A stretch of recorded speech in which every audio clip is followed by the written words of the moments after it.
So, should we make them lead? Last week I talked about 3 reasons why people don't want to lead. And this week we're going to talk about should we make them?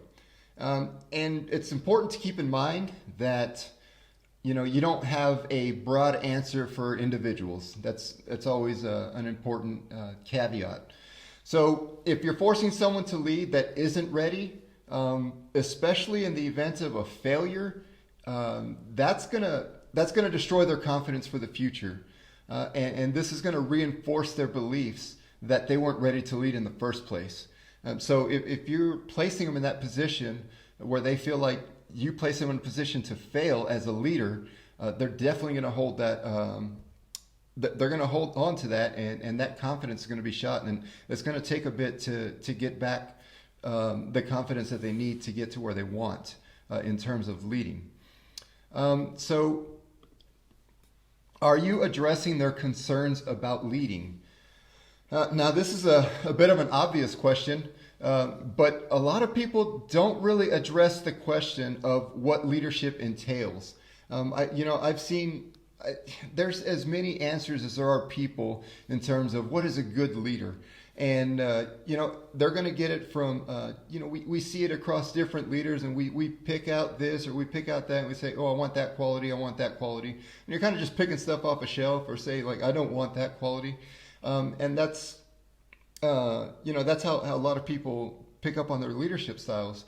But you need to think about your day-to-day life as a leader, all right? And young soldiers, I'll tell you, they see a lot of their seniors right now, and right or wrong, they're working absurd hours, right? They're working, they're going in super early, they're leaving super late, and a lot of these junior folks that are looking at those leadership positions, well, they have genuine concerns that, well, if that's going to be my life, and this is going to affect my personal and my family life, I'm not sure I want any part of that. And some people, for that reason, they don't want to get in the ranks of the NCO.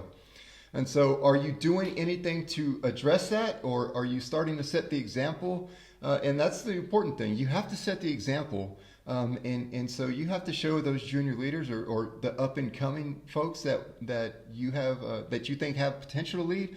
You have to show that as a leader yourself that you set boundaries and that you make time for your family and you have that personal time, and you don't dedicate all your time to work. Okay, because that's an intimidating thing for a lot of people.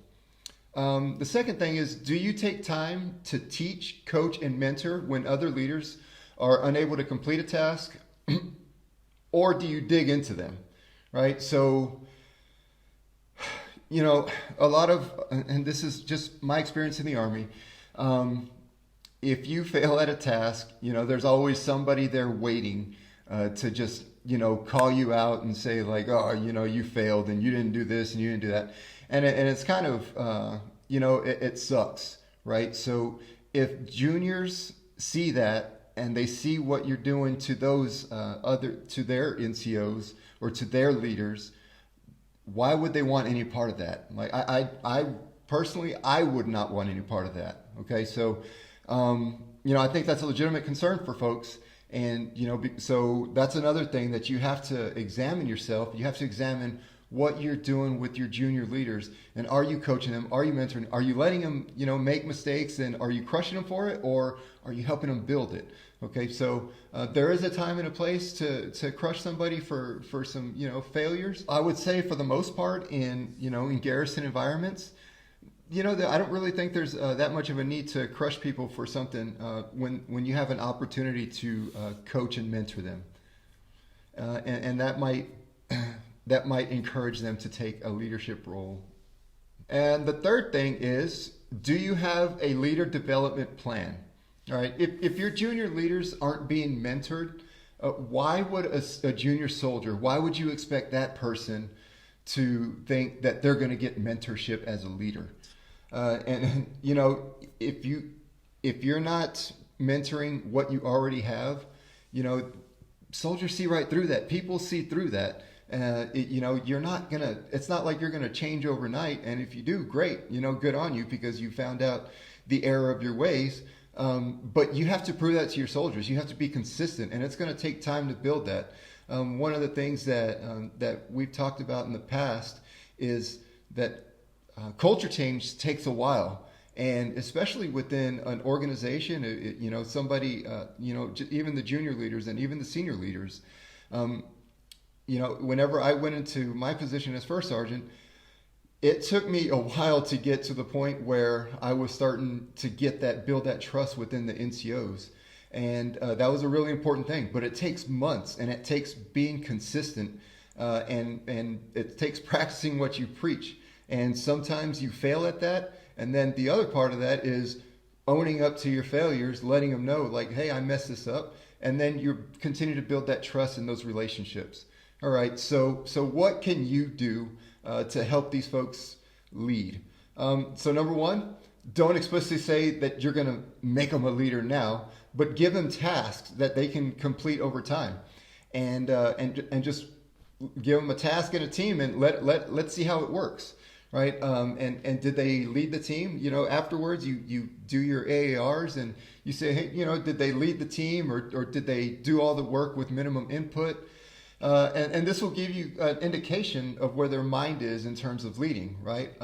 Sometimes people will naturally, leverage the team, and other times they won't. They'll just want to go out there and do it all by themselves. And, that's okay, that they want to do that, but that's not necessarily indicative of a good leader. So we want to make sure that we're at least trying to coach and mentor them, at least in that regard. And again, if they fail, see how they respond to that failure. Do they blame others? Do they take responsibility? Just think about the qualities that you want in a leader, and then make your assessment from there. So that's all I have for this week. If I know a lot of you guys and gals have probably a lot more comments than I do, and I appreciate that. So feel free to have the conversation with your junior leaders, and just start trying to find out about those young soldiers that you think you want to send to the board. Are they ready? And talk to their junior leaders, and just go from there. So until next week, have a great week. And I look forward to seeing you next Thursday. And remain always in pursuit.